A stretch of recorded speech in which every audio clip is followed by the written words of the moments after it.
newspaper. But everything printed inside the Punch newspaper is not actually what is obtainable around that time. Here you get, it's like me holding a newspaper, today's newspaper. But the content of that newspaper is doctored. It's doctored by some certain people in his government. While the original copy of the newspaper that all of you have around the country is different from what Buhari was holding.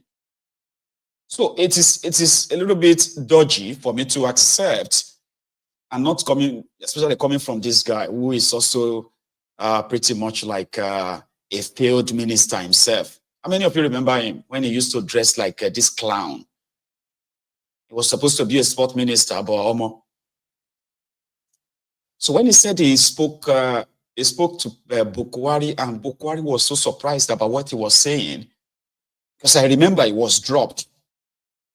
Yeah, they dropped him during the Buhari second term. He was dropped, and that pained him so much. So he's talking about the Cabals in Old Rock. They have this cunning way, and their job, their job is most of the time to make the guy who hired them look innocent. Even when they carried out all these heinous crimes in his name, they can always come out and say he didn't know anything about it. It was done by some other people, or it was hidden away from him. Buhari was so evil. He was such an evil man. And I'm not joking. In case if you have memory loss, or you are suffering from the Stockholm syndrome, which is the normal sickness of Nigerians, by the way, Stockholm syndrome. I'm not suffering from it. Buhari was so evil, right? That signing off on the killings of Nigerians was like a pastime for him. Making people disappear was a pastime for him. That couldn't have been done in his name without him being aware. So that is where I'm having problem with what Dalung said. He's saying similar things now around the Tifnumbu. Like there are some people around Tifnumbu right now who are doing the same thing, because they are making him feel like he's loved. Nigerians love him. I mean, like something like that. Like he is not aware of how much what his policies are doing to you.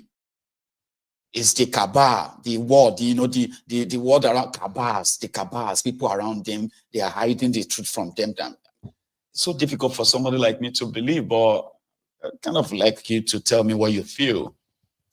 Here is another part of what he said, including what he said about the El Rufaya, how they deceived him. How did they deceive him? How did they deceive El Rufaya? El Rufaya and his gang, they were working against Tifnumbu. Aisha, Ashishe Buhari Aisha, which we call the Ashishe Buhari, right? She was paid, allegedly, make I use allegedly now. He was paid $10 million to change her mind in supporting Tifnumbu, and then in convincing her husband at the last minute to also soft pedal, despite the fact that the whole plot to stop Tifnumbu was hatched inside the Old Rock, and El Rufaya was part of that. Can you believe that? All this change of money. Because today they believe that Tifnumbu and everyone known with Tifnumbu, they have stockpiled money for 2023 elections. And the only way to stop Tifnumbu, number one, is what? Is to ensure that, what do you call it? The Naira is at force, right? It was to make sure that the Oshiomole, as the party chairman, was removed, so that Tifnumbu wouldn't have any easy ride. Unfortunately for them, it's like Tifnumbu already sort of like peed around them like this, like a lion peed around his own prey. They didn't know how deep the entire system around them has been so compromised. They didn't know. But it was the El Rufaya, Yeye Bello, and few others. Then Malamu. I wonder why Tifnumbu has not even arrested Malamu yet, because he was also in on it. Right? So they were the guys who came about with this idea. They recruited Emefiole, and they said, you know what? Let's change the money. If we change the money, we can make all this money they've stockpiled for the election useless. So last minute, something changed. I don't know. El Rufaya and their gang, right? They suddenly started loving Tifnumbu. They took, imagine you had a meeting where El Rufaya, Yeye Bello, Bokuwari, Malamu, and Emefiole, and others, you met and you strategized and said, this is how we're going to stop him. We have to change money. We have to do this, we have to do that. Then, 2 months to election. To the point that Bokuwari only attended Tinubu's presidential campaign just once, a bit twice. It was almost like dragged to attend. It was almost dragged to attend Tinubu's campaign. He stayed away. So last minute, then they decided to sue the central bank that you can't change money. You cannot change the money anymore. Leave the money like that. That wasn't a deceit. So yeah, maybe somehow, Tinubu appointed him as a ministerial nominee only for the Akpabiole and co to reject him. So that won't be Tinubu's doing. It will just be like the Senate didn't want him. Blah, blah, blah, blah. But this guy said he feels sorry for him because he was lured out and then they come Nakamakpako, talking about the cabals in the ass old rock. Listen to this one. The so-called cabals really existed. No, cabal exists in Nigerian presidency till today. Really? It's still under Tinubu government? No. Tinubu has even the most sophisticated cabal.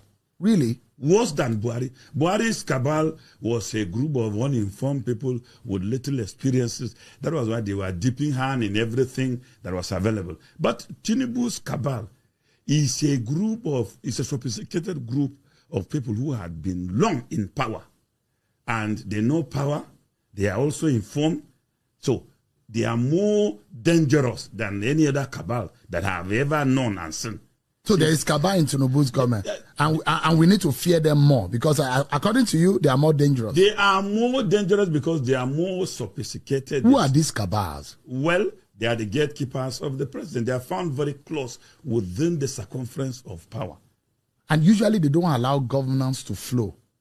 Is that what happens? Yeah. They shield the president. They shield the president from the obvious reality, and they don't allow information to assess the president. And I still corroborate this with what happened during Buhari. There was a time somebody went to see the president to brief him about the situation in the country. And one of the courtiers asked him, what will you be telling the president? He narrated it and he told him, look, my friend, we can't allow you to tell president that thing. What if he collapsed? And so the man was prevented from telling the president. So you can have, a cabal is a group of ambitious people who were also appointed by the same president to help him govern, but they will run his presidency at their own expense and interest. So it happened. Forest, one of them stole something and the rest are putting him on trial. So he's complaining, we're all robbers, so why will you try me for robbery? For stealing. That's what is happening with Yabelo. But for El Rufai, I expected him to have been smarter politically than what happened to him. When he concluded his tenure, towards the end of his tenure, he made up his mind not to hold any public office. But Tinubu went to Kaduna at an economic summit and lured him. And El Rufai knew that he is smarter than almost every other person. He knew himself well. He knew even his intrigues. He knew his controversial disposition. So he couldn't have given into that because he was lured into so that he can be humiliated the way he did. And if I were in his shoes, even if today even Angel Gabriel is accompanying Tinubu to pacify me, to serve in his government, I will not. You know why?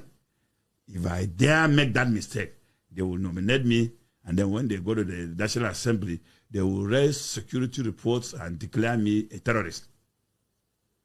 And that will be over. So El Rufai made the greatest respect for the mistake which intelligent people shouldn't have done. He should have remained with his decision. And today, he could have had more strength to be able to fight this government. Well, we understand that he's playing some roles and there's some alignment and alliance with the SDP. Are you aware?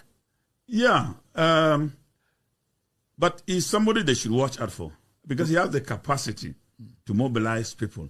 And having learned his lesson, he will rather, if Atiku is not careful, El-Rufai will emerge as a political godfather for the North in 2027.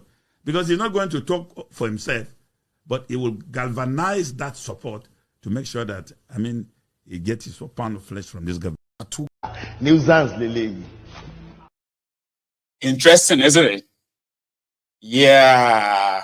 You do not have to take, or we don't have to take everything he said, right? Hook, line, and sinker, but there is always some iota of a truth in what somebody like that have to say, because it's been inside. It's been part and parcel of those who schemed and put together the fraud that they called change in 2015. It was one of the surprised ministerial appointees that thought it was one of these days was going to be the governor of Plateau State. But eventually, they played in politics too. Yeah, they did play in politics too. So yes, El-Rufai is a snake. For those who know El-Rufai very well, let me give you a bit of a background of him. Kaduna Littlefinger, El-Rufai, was brought into government by Atiku. In 2000, when Obasanjo gave Atiku the free hand to run things, and Obasanjo was junketing all over the world, begging for debt forgiveness, right? And Atiku was very powerful, right? So they created a department called the Bureau of Public Enterprise, BPE. And the first person to head that was El-Rufai. He was supposed to be loyal to Atiku. When Atiku's fight, it was also El-Rufai. It was also Atiku that suggested or brought in Ribadol as EFCC chair. So when Obasanjo and Atiku's fight started, El-Rufai quickly switched side to the side of Obasanjo, the Obayeje Olusegun. Now, he was compensated. He became a minister of FCT during the second term of Obasanjo. That gave him some level of power, which he used to the fullest to his own advantage. Then, when Obasanjo went for Yaradua, the likes of El-Rufai automatically dumped Obasanjo. But because he's a snake, I don't know what went wrong. Yaradua wanted him jailed. He ran away from Nigeria. Like Ribadu, they ran away from Nigeria. He went on, I think he went to Oxford, to go and do 1 year course, sometimes then, until the death of Yaradua. When Yaradua died, El-Rufai returned back to Nigeria. And guess what? He became the ardent critic of Egbere Jolantan. So when it was time for them to form APC, Egbekebe, he hurriedly he hurriedly, joined Buhari's side, which indeed also worked for him, and he became the governor of Kaduna during that change time. And immediately after he became governor of Kaduna, he also dumped Buhari. It was around the time that it was felt as if like Buhari was like too tired and too sickly that they were trying to carry out what was called the palace coup, but it was too much for them to do. So he ended up just being on his own. Now, El Rufai, which also lost favor on the side of Tifnumbu as it is today. So the history of El Rufai, like from the start till now, is history of you know, like it's like this 48 loss of power, right? It is the history of betrayal, backstabbing, you know, overtaking and stuff like that. And somebody like that is a snake.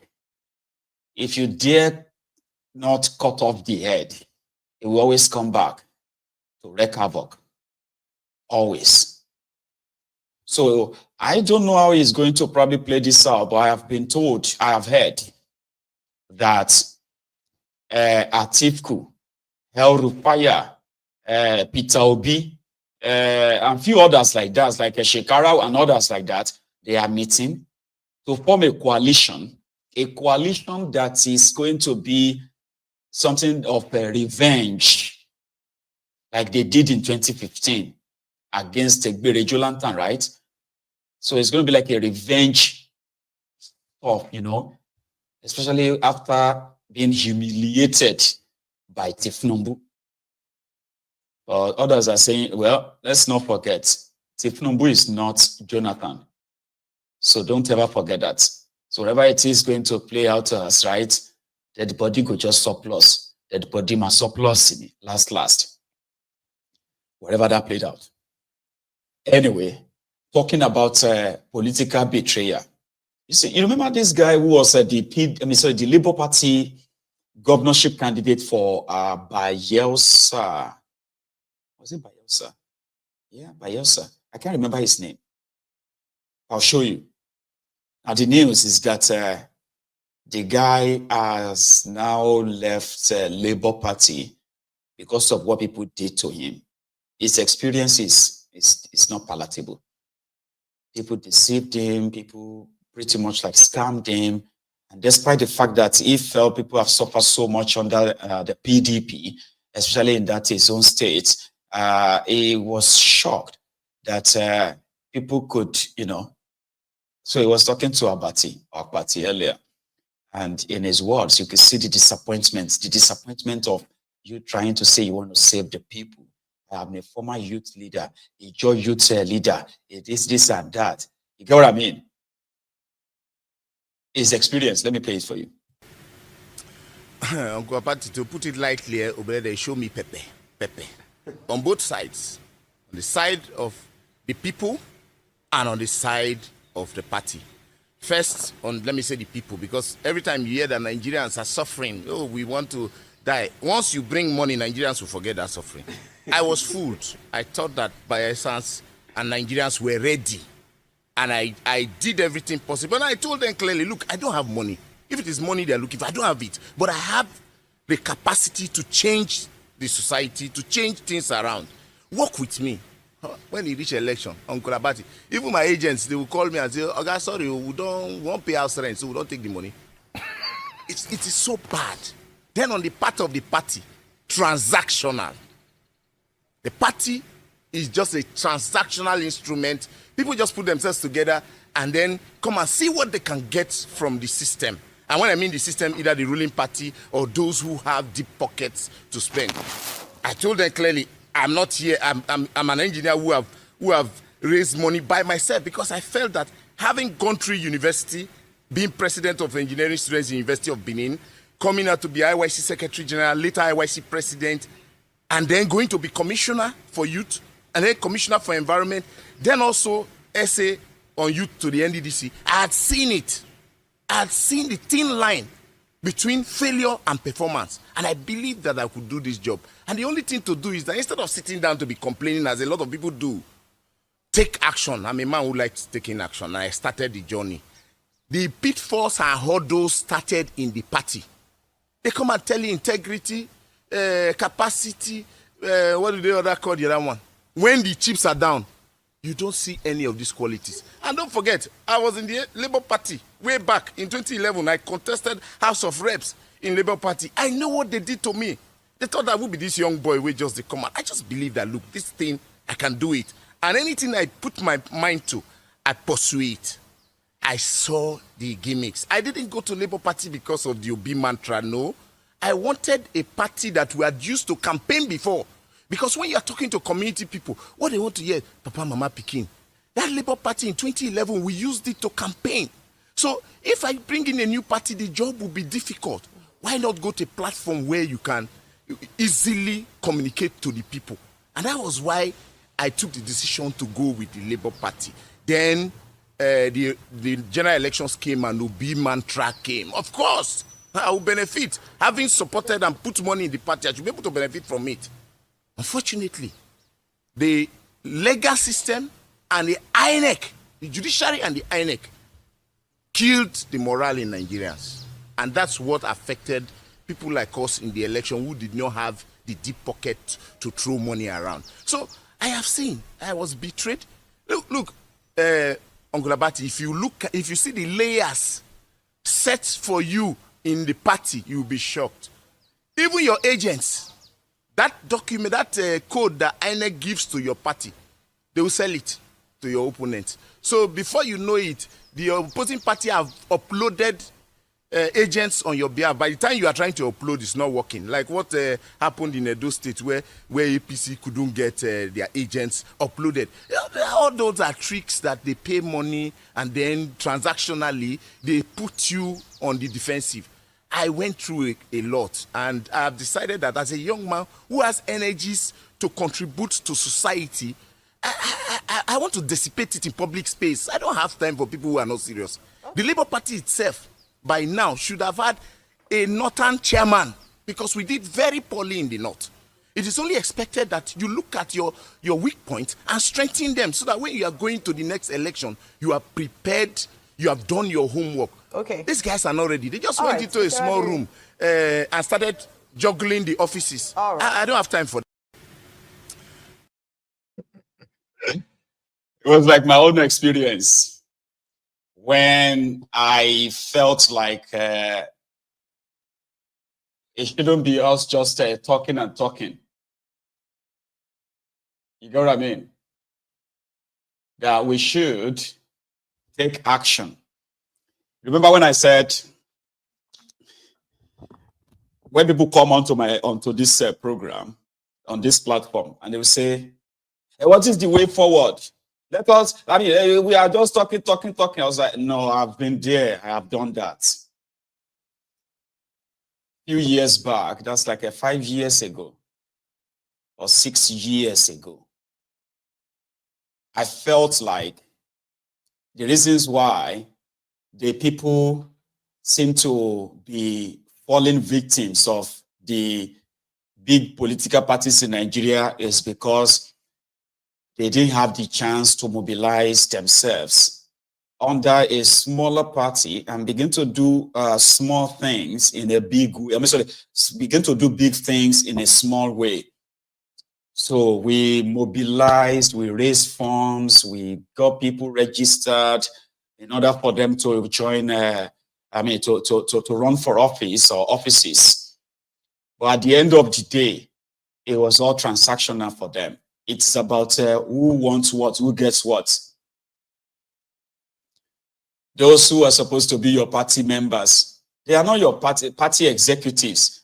They don't believe in your party. They don't believe in all these things you are saying. In fact, most of them are positioning themselves for the bigger parties, APC and PDP. They are positioning themselves so that once they bring the money for them, they can sell you off. That's exactly what I experienced. I didn't run for office, but I encourage people to run for offices. And I bet you it was horrible, man. Here you get. That's the moment I knew then that Nigerians cannot be helped.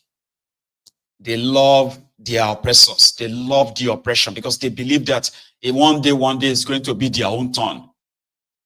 you'll be so foolish. Honestly, you'll be so foolish to join any of their political charade. And when people were coming for those of you who were the obedient last year, I said, no, they should let you, they should leave you. No, don't attack them. I mean, I deliberately discouraged people on Mayegun's Diary Political to attack or criticize the obedient. I said, no, they needed the experience. Let them go and have that experience. That they are so sure that some of you were calling onto my program here, telling me that, Mayegun, if they rig this election, Nigeria will break. Nigeria will explode. I said, really? Yes, Mayegun. I'm telling you, you don't understand. People are, I say, okay, tell me more. Okay, yeah. If they try to rig this election, Mayegun, this 2023, Nigeria will explode. I said, really? Okay, go on. Forgetting the fact that those who are really going to rig and